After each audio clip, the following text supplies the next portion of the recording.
इसको तो जजों की 50 पार्टी सब्जेक्ट बोलते हैं। जैसा पढ़ने कि पड़े। आपने एलएलएम का एंट्रेंस बीएचयू का भी क्रैक किया है, तो जैसे जो स्टूडेंट छात्र जो है यहाँ से एलएलएम एडवोकेट हैं, चाहे वो इलाहाबाद हाई कोर्ट हो, चाहे वो 6,000 से सुप्रीम कोर्ट 7,000 फीस है, दिल्ली वालों तो का इसमें कहीं कोई न ज़्यादा कहीं फीस है। प्रेशर हमारे होता यहाँ है। का सिलेबस है प्रैक्टिस काफ़ी चल रहा अच्छा है है। मेरा high court professor line Allahabad को जो हाई है कोर्ट जॉइन कर सकते हैं। हमारा क्लास भी हो जाए और जुडिशरी की तैयारी भी हो जाए, किताब में तो लिखा ये हुआ है, संभव नहीं है। वो कुछ और होता है और वास्तविकता में जब आप प्रैक्टिस में एलएलएम जाएँगे वहाँ बीएचयू कुछ और में होता मैं है। कहूँगा 3 तो प्रकार का दोस्तों होता है। स्वागत है आपका अपने चैनल पे।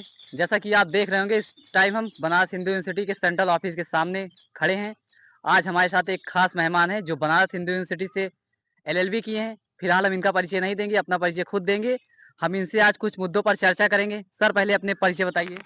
जी, मेरा नाम संतोष कुमार त्रिपाठी है और मैं लॉ स्कूल बीएचयू का पूर्व छात्र रहा हूँ। 2021-24 का सत्र का स्टूडेंट रहा हूँ। जी सर। सर ये बताइए जैसे जो स्टूडेंट यहाँ से एलएलबी करना चाहता है, तो क्या स्कोप है एलएलबी बीएचयू से करने का? देखिए, स्कोप बहुत अच्छा है और मैं समझता हूँ कि बीएचयू का जो लॉ है काफ़ी अच्छा है। यहाँ पर चीज़ें ये हैं कि आपको लॉ के साथ-साथ जो है, आपको यहाँ पर सामाजिक चीज़ें जो है देखने को मिलेंगी कि समाज में आपको किस प्रकार से अपने आचरण, व्यवहार और लोगों के साथ घुलना-मिलना। सबसे बड़ी बात तो यहाँ का शुद्ध वातावरण और लॉ के स्कोप में अगर हम जाते हैं, तो लॉ के स्कोप में आपके पास एक तो यहाँ पर चीज़ें मैं कहूँगा कि जुडिशियरी के लिए थोड़ा-सा मेहनत पड़ जाती है, आपको एक्स्ट्रा करना पड़ेगा। हाँ सर, इसको तो जजों की फैक्ट्री बोलते हैं ना बीएचयू को। बिल्कुल, चूँकि जो हमारे यहाँ का सिलेबस है काफ़ी अच्छा है, काफ़ी उम्दा है, किंतु यहाँ पर जो क्लासेस का आपको मैंडेटरी है 70% attendance, bar council of India का भी रूल है, तो उसके अकॉर्डिंग जो है आपको चलना पड़ेगा और चीज़ें ये हैं कि आपको फिर एक्स्ट्रा समय देना पड़ेगा प्रिपरेशन के लिए। आप अगर चाहें कि हमारा क्लास भी हो जाए और जुडिशरी की तैयारी भी हो जाए, तो ये संभव नहीं है। हाँ, आपके लिए यानी अतिरिक्त में आपको मेहनत करना पड़ेगा, खुद के नोट्स जो है प्रिपेयर करने पड़ेंगे। ऐसे तमाम चीज़ें हैं। हाँ, प्रोफ़ेसर हैं यहाँ पर गाइड कर सकते हैं आपको। हाँ, गाइड करने के अलावा जो है चीज़ें जो है बता सकते हैं कि कैसे से क्या करना चाहिए, क्या नहीं करना चाहिए। बाकी यहाँ पर अदर सोर्सेस यहाँ पर और आपको कुछ मिलने वाला नहीं है कि यहाँ पर प्राइवेट कंपनी आए और आपको ले जाए। ऐसी कोई यहाँ पर जो है डेवलपमेंट नहीं है विश्वविद्यालय में।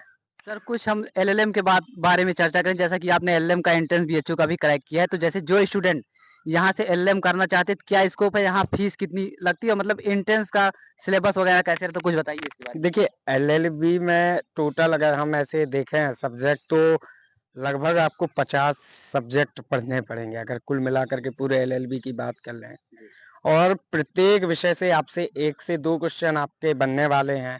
ये इसमें आप अगर कोशिश करें कि आपके मन में ये है कि भारतीय संविधान से क्वेश्चन अधिक पूछ पूछ दिए जाएँगे या आईपीसी अभी तो वर्तमान में जो 3 नए कानून हैं, तो अब 3 कानून और ऐड कर लीजिए और मैं कहूँगा वही 50 तो आपका आईपीसी, सीआरपीसी, एविडेंस और नए कानून आपके भारतीय नागरिक संहिता, भारतीय नागरिक सुरक्षा संहिता और क्या कहलाता है आपका जो है एविडेंस 2023 का।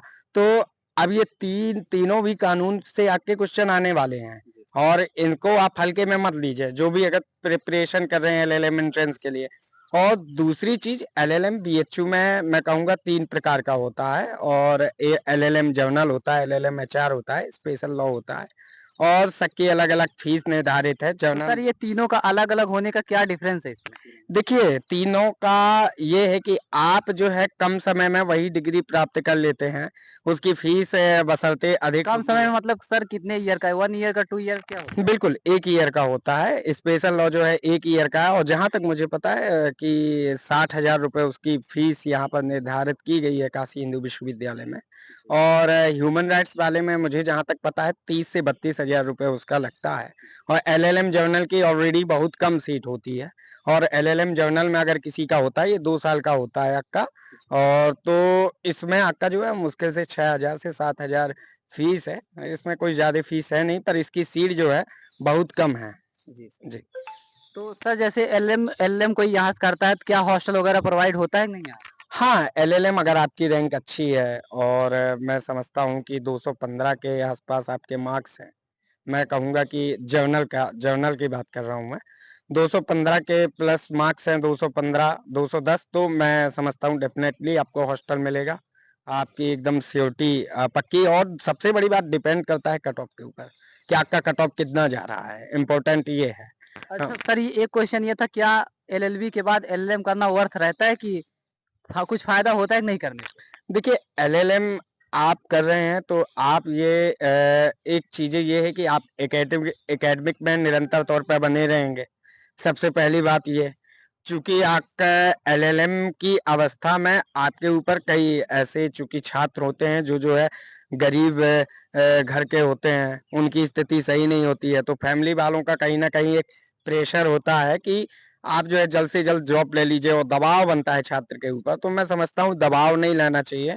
वो सब समय की चीज़ें हैं और कोई भी चीज़ समय से ही प्राप्त होती है। बस आप जो है परिश्रम करते रहिए, फल की इच्छा मत करिए।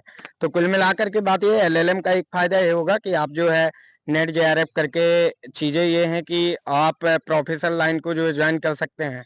और दूसरी चीज़ ये कि एलएलएम में आपकी रेगुलर तैयारी बनी रहेगी और आप एकेडमिक में निरंतर तौर पे बने रहेंगे।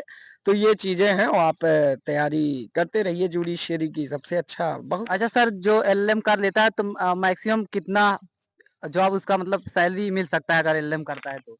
देखिए ये डाउट रहता है सबके अंदर। नहीं ऐसी कोई बात नहीं। देखिए एलएलएम ऐसे तो आप प्राइवेट लॉ कॉलेज भी हैं तो उधर भी आप जा कर के जॉइन कर सकते हैं अगर आपके अंदर योग्यता है। देखिए लॉ एडवाइजर की भी वैकेंसी निकलती है, लीगल एडवाइजर की अभी आप देखिए कॉन्ट्रेक्चुअल बेसिस पे भी निकल रही है और तमाम ऐसी वैकेंसी है। तो मैं ये नहीं कहूँगा कि क्या क्या लॉ का अगर कोई भी बच्चा होगा कि वो लॉ करने के बाद खाली बैठेगा। मैं कह रहा हूँ अगर वो प्रैक्टिस भी कर लेगा कोर्ट में तो एट लीस्ट अपना जो है जीवन यापन जो है आराम से कर सकता है, इसमें कोई दो राय नहीं है। अच्छा सर, जैसे बीएचयू में देखा जाए, बीएचयू के स्टूडेंट प्रैक्टिस लाइन में बहुत कम जाते हैं। तो क्या बीएचयू से लॉ करने कोई स्टूडेंट सोच रहा है बीएचयू से लॉ करने के लिए और उसके बाद प्रैक्टिस लाइन में जाना चाहता है, तो उसके लिए फायदा हो करेगा कि नहीं करेगा? क्या रहेगा? देखिए थोड़ा-सा कठिनाइयाँ होती हैं चूँकि किताबी ज्ञान अलग है और प्रैक्टिस में जब आप उतरते हैं तो आपका वहाँ पर किताबी और प्रैक्टिस में बहुत अंतर, ज़मीन और आसमान का अंतर होता है। जो किताब में लिखा हुआ है वो कुछ और होता है और वास्तविकता में जब आप प्रैक्टिस में जाएँगे वहाँ कुछ और होगा। तो चीज़ें मैं कहूँगा थोड़ी-सी कठिनाइयाँ होती हैं, पर ऐसा भी नहीं है कोई भी चीज़ नामुमकिन नहीं है। आप लॉ करके जाइए, आपके पास जो है पूरी अपॉर्च्युनिटी रखी हुई है, आपका पूरा जो है समय है आपके पास कि आप जो है आराम से प्रैक्टिस कर सकते हैं। और सबसे इम्पोर्टेंट जो चीज़ें हैं कि विश्वविद्यालय के कई पूर्व छात्र जो हैं, अच्छे-अच्छे राज्यों में, अच्छे-अच्छे ज़िलों में जो है न्यायाधीश बन कर के गए हैं। और कई हमारे जो है भूतपूर्व छात्र जो है एडवोकेट हैं, चाहे वो इलाहाबाद हाई कोर्ट हो, चाहे वो सुप्रीम कोर्ट हो या फिर जो है किसी भी राज्य का हाई कोर्ट हो या जिला कोर्ट हो। तो तमाम जगह हमारे अपने विश्वविद्यालय के ही छात्र हैं, हमारे परिवार के ही महामना के मानस पुत्र हैं। तो कहीं से भी किसी प्रकार की कोई दिक्कत नहीं आती है। अगर किसी के मन में ये क्वेश्चन आ रहे हैं तो एकदम जो है इस पर जो है दुविधा उनके मन में नहीं होनी चाहिए। तो सर आप अपने बारे में नहीं बताइए, आप कहाँ से प्रैक्टिस कर रहे हैं? मेरा प्रैक्टिस तो मैं अगर कहूँगा तो मेरा प्रैक्टिस चल रहा है मेरा high court Allahabad high court से जो है प्रैक्टिस चल रहा है और मैं वाराणसी में भी जिला कोर्ट में भी जो है जाता आता रहता हूँ। निरंतर तौर पे जो है आवाज़ लीगल तरीके से जो है लड़ाई को लड़ता हूँ, चाहे वो विश्वविद्यालय प्रशासन के अगेंस्ट हो या कोई व्यथित पक्षकार मदद के लिए आ गया, तो मदद करना चाहिए। अगर हम इस फील्ड में हैं तो हमारी ये प्रथम तौर पर ज़िम्मेदारी है कि हम जो है उन्हें जो निःशुल्क विधिक सहायता का अधिकार के तहत जो है उनको बताएँ, उनको एडवाइस करें, उन्हें गाइड करें और बहुत ये ज़रूरी होता है, समाज के लिए भी बहुत ज़रूरी होता है। आप भी जागरूक होंगे और दूसरी चीज़ आप समाज के प्रत्येक नागरिक को जागरूक करने की कोशिश करें कि आपके कानून में क्या-क्या तो आपने अभी फंडामेंटल देखा, राइट्स। हम संतोष त्रिपाठी जी का इंटरव्यू ले रहे थे, जो बनारस हिंदू यूनिवर्सिटी से लॉ किए हैं और इस टाइम कई डिस्ट्रिक्ट कोर्ट में प्रैक्टिस भी कर चुके हैं। वर्तमान समय में इलाहाबाद हाई कोर्ट में ये इनकी प्रैक्टिस चल रही है। और आपको अगर कोई भी जानकारी चाहिए हो तो कमेंट बॉक्स में कमेंट कर सकते हैं। और आपको वीडियो कैसा लगा कमेंट बॉक्स में बताइए। धन्यवाद दोस्तों।